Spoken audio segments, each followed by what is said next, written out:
What is happening, you on the tubes? We're Thralls of Metal here with a retro review, smacking you in the chops. I'm Rin. Necrotic Nick. Jammin John. And we're going to bring you Floodgate, Penalty. So this is the sole full length from this band.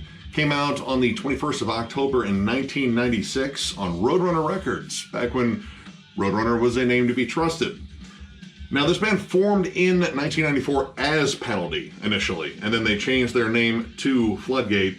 Formed in NOLA, of course, because that's where most really good southern sludge bands formed, and that is exactly what this band is. And they have a lot of floodgates down there. And they do. Sometimes they don't work as well. Yeah.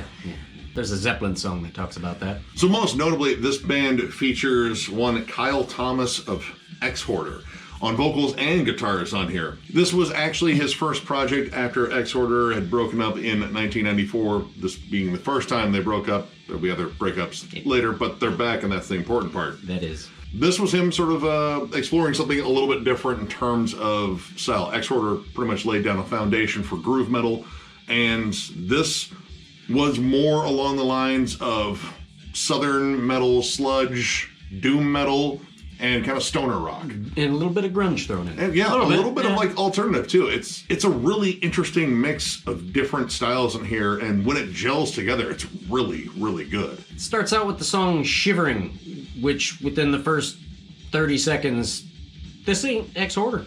Yeah. No. It's up-tempo, rockin', kind of want to boogie a little bit to it, but you're like, yep, this is New Orleans. Yep. It's got the swing in it. There's something in the air, the swamp, that everybody from New Orleans that's a musician has that swagger, that swing, the Dr. John backbeat. The drums are simple but effective. He's doing some neat little things in there that like, oh, that was... He's solid. It's mostly straightforward drum-wise, but he peppers in little fills. Is like, oh, that was kind of neat. Little fill or like a little snare stutter or something to throw it off of being just simple meat and potatoes. But I mean, I was right off the bat reminded of COC. Yeah, like a less flashy Reed Mullins. Yeah. Yep. The guitar tone, 100% in that sludge category. Dirty. Oh, it's murky, but it has just a really just good feel to it. I don't know, it's like a warmth to it. Maybe a little bit of that stoner metal sort of warmth to it, but it is still beefy and murky and, you know, down, crowbar, that sort of thing. Just gonna take a guess. Gibson through an orange. Not a bad guess. Not a bad guess at all. What I really liked about this album was the sort of blend of just straight out rock and this sludge metal. Those Days really captures that entire vibe. Big vocal hooks, which Kyle Thomas owns. Bah. He does such a great job in this. You know, before listening to Exhorder, he definitely had that, you know, Pantera style, or Pantera had his style, up to debate. But it was more of like a groove metal, you know, sort of thing, like a very raspy, but still he's, you know, screaming in key. And very enunciated. Yeah. Every word is pretty clear. He's not muffling things. Although he's cupping the mic. He is cupping the mic. But there's a lot of different like vocal effects on here too. Yeah. But the main thing on here is that isn't like the bulk of it. That would be the bulk of it in Exhorder. Right. This one, he is crooning and singing. There are vocal harmonies, and it's not just them layering his vocals, because I believe every member of this band contributed vocals, whether it was just backups or they would actually like do like a really cool harmony with him. And this really just showcases how good of a singer he is. Yeah. This was something I did not expect, just because most of my knowledge of Kyle Thomas comes from Exhorder. And granted, he does sing in there, but this is predominantly singing and great vocal hooks. Yeah. Very emotive, like you can kind of feel like the kind of doominess to all the songs. But when he gets that kind of up-tempo rock boogie, like he kind of just energizes the song. And it's real, too. Yeah, There's no studio magic in here. You can tell, you know, that they're a little off-key at times.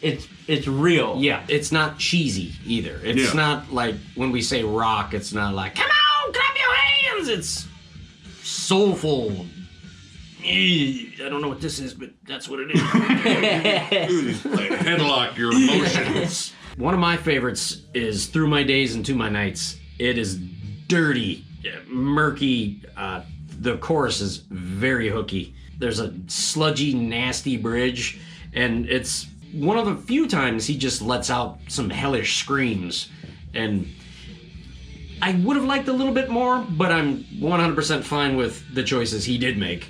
Yeah. But a little bit of aggressiveness is it's very nice, because I guess it makes it more powerful because he doesn't do it that much. And when he's like, oh, Jesus, he's yelling now. I mean, it made it stand out. Yeah, it definitely made it stand out. And it wasn't singy verse, aggressive chorus, or, typical tropes. It was peppered in there, like right before the bridge and towards the end. And you get a little bit of lead in that song, too. Yeah. Lead work doesn't appear a whole lot in the album, but it's very, like, Pepper Keenan type. Yeah, very leads. simple. Yeah. Bluesy licks. Yep. Kind of a dirty, almost sounds like it's kind of like, submerged in an aquarium, like underwater tone, but it's, I don't know, it's kind of cool. It fits the whole swampy feel. Now, this album does get kind of like, I guess, off of that main track occasionally. Hole is the lone acoustic dirge on here. I can't really call it a ballad because it doesn't feel like a ballad at all.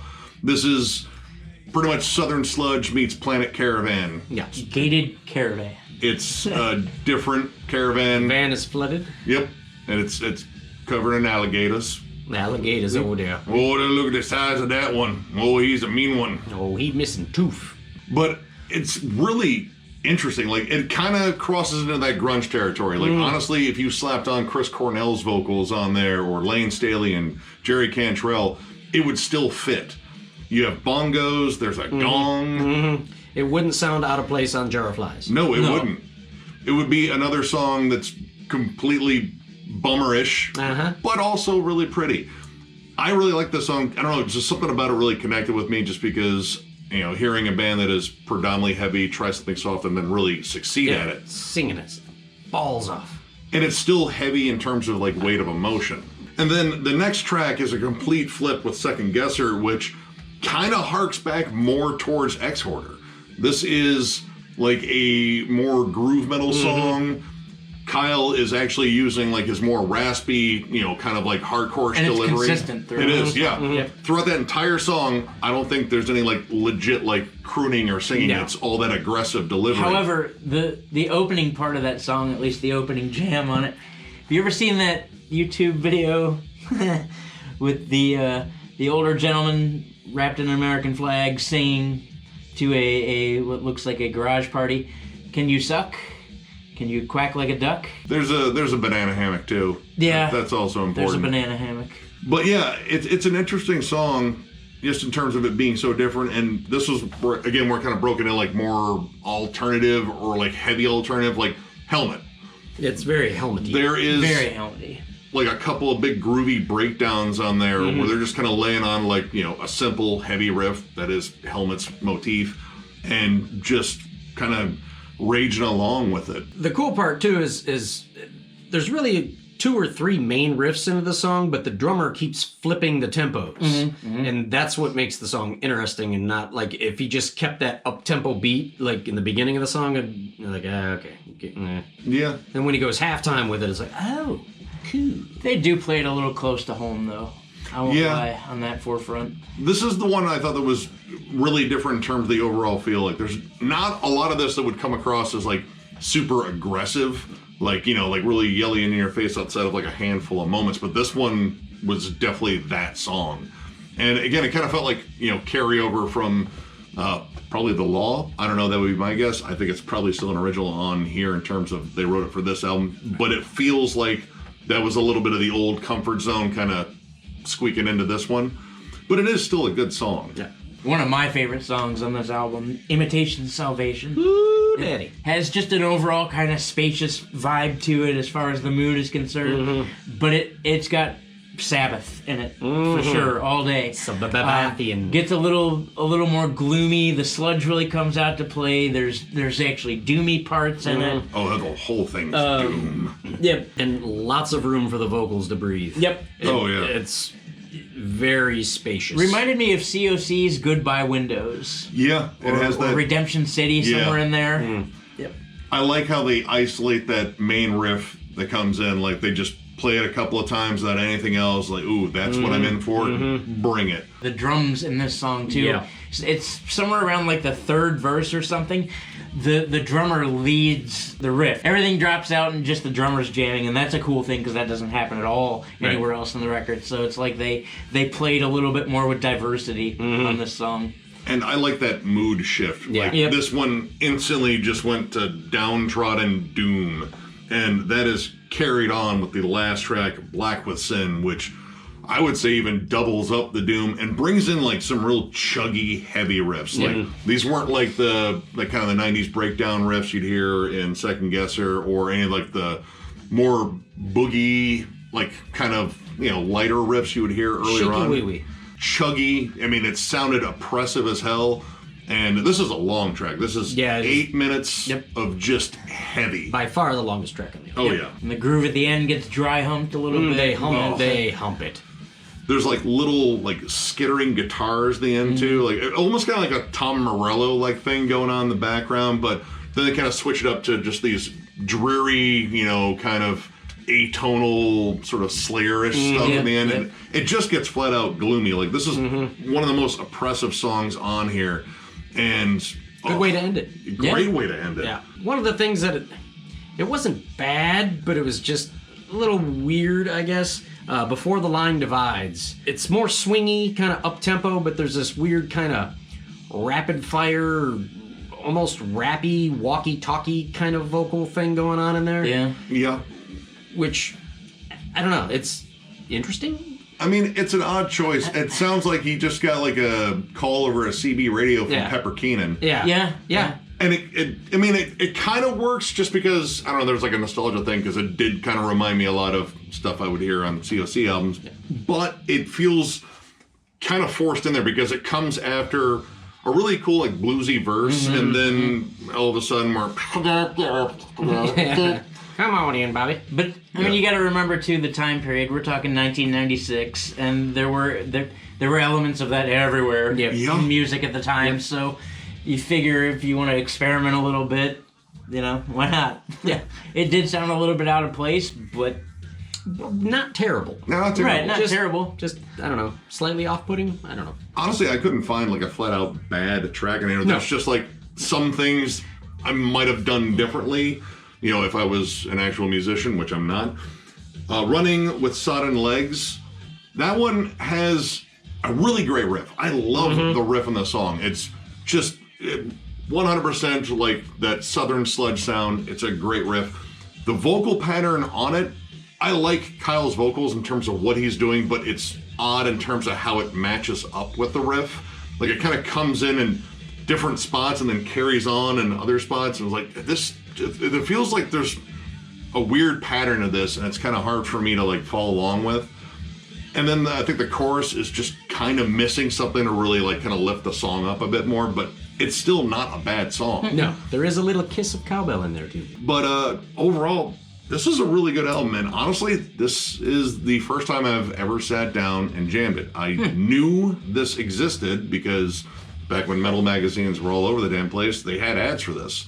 Roadrunner did a pretty good job about advertising, though I don't think they cared much after this album was released. Yeah, I never heard of these guys going on tour or whatever. I own the CD. But this is what I would consider a legit hidden gem on Roadrunner's roster. So overall, I gotta give this 4 stars. This is a really killer album, and I don't know, I kind of feel like a bit of a shithead for never jamming because I was really big into the sludge sound for a while, and this one just kind of got overlooked.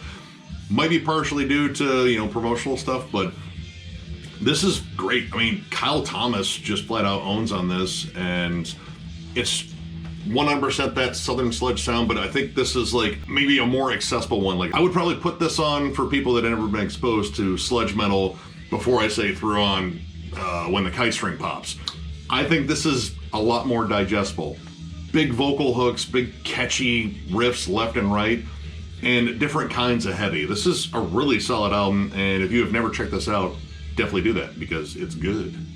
I'm gonna give it a 3.5. It's very straightforward. It sounds like that time period, which isn't a bad thing. I like it in the sense that it reminded me of being in like the 9th grade. It's got some good, solid, jammy grooves. That's a great way to put forth this record. Like, it's just reminds me of COC back in the day, and little bits of like the grunge era, like Collective Soul at times. Like, it's just really meat and potatoes, sing-songy, jammy. But that's a good thing. So that's what I got. 3.5. 4 for me. All day. I bought this record when it came out because I bought anything with the Roadrunner logo on it. Because, I mean, yeah. Back at that time, you could do Trust that. it. You could trust it. Yep. Yeah. Yep. No more. Nickelback. Yeah, this is definitely for fans of Down, COC, Clutch, and at this point when this record came out, the Down record was already out, the first one. Wise Blood was out, so I was really getting into the stoner stuff. Yep. Before I even knew what that meant. This is actually, I believe, the first time I ever heard Kyle Thomas. I think I was aware of Ex Hoarder at the time, but we had no internet. We had magazines, and the magazines weren't talking about Ex Hoarder, so this was it. And then I was like, Ex Hoarder may or may not have influenced Pantera. What do they sound like? Oh shit, good things are happening. But this is sludge and roll, rock and Nolans. It's badass. If you don't know, learn and find it. Find it. It was semi-recently put on Spotify because I know I looked for it a few years ago on Spotify, and it's on there now. So, pretty much what happened to this band? Well, it's kind of fuzzy.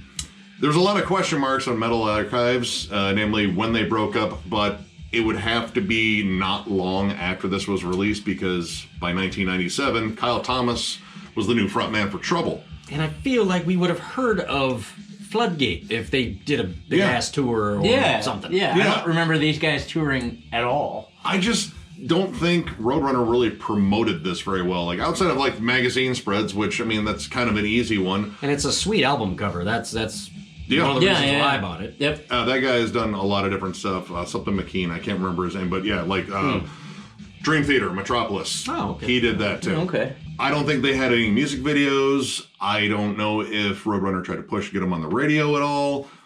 It was, yeah, I mean, honestly, they could have been on the radio. Yep. It has a pretty accessible sound on a good chunk of these songs, and it's still heavy. But, you know, it's sort of a missed opportunity, and I don't know if maybe there was already, like, internal stuff in the band, but, again, Kyle moved on to Trouble, and pretty much he was doing that for a while, and then in 2007, they kind of reformed, at least in terms of a live performance thing, not recording anything new, but they brought in Jimmy Bower and Kevin Bond into the performances, and then they kind of broke up again, but I'm not really sure when. But also around 2007 was when Kyle Thomas joined Alabama Thunder Pussy, did one album with them, Open Fire, and then they broke up. So Kyle has terrible luck, unfortunately. But also during this time, Ex Hoarder reformed in 2008, then they broke up again, and then they reformed and they stayed reformed, which is awesome because they put out a really cool album, and they're working on a new one right now. Can't wait. So this one is just sort of like this almost invisible dot Right. in the metal galaxy. Even in terms of sludge metal, this is still kind of like a deep cut, but it's a really good album, and it's a shame this band didn't really do a lot more, or at least, you know, get a chance to do something on that first album, because, you know, it just came out. As soon as it came out, Roadrunner was pretty much like, we're good. We don't need to help you anymore. You got this. We did it. Go sell it or whatever it is you kids do. Yeah. Which is interesting because these guys really could have toured, but again, would probably Down in COC. They would have fit right in. Well, they're heavy and kind of accessible, so they could have played with heavy bands. They could have played with more like Collective Soul. Yeah. Or Alice in Chains. They Yeah, could have been Chains, I could see these guys Soundgarden. open for, you know, either one of those bands. Yeah. And it would have worked, but That didn't happen. Yeah. So. but it's a cool, unique album. Go look for it. You know, it's all on YouTube. It's on Spotify. Jam it. It's like a really cool little window back in time to this whole sludge scene. And you know, you kind of just sit there and think, wow, this is really good. Why didn't this take off? Right. So, if you enjoyed this video, give it a thumbs up. And if you are new to the channel, subscribe because we do stuff like this all the time. We are also on Patreon, so if you'd like to help us out there will be a link below in the description.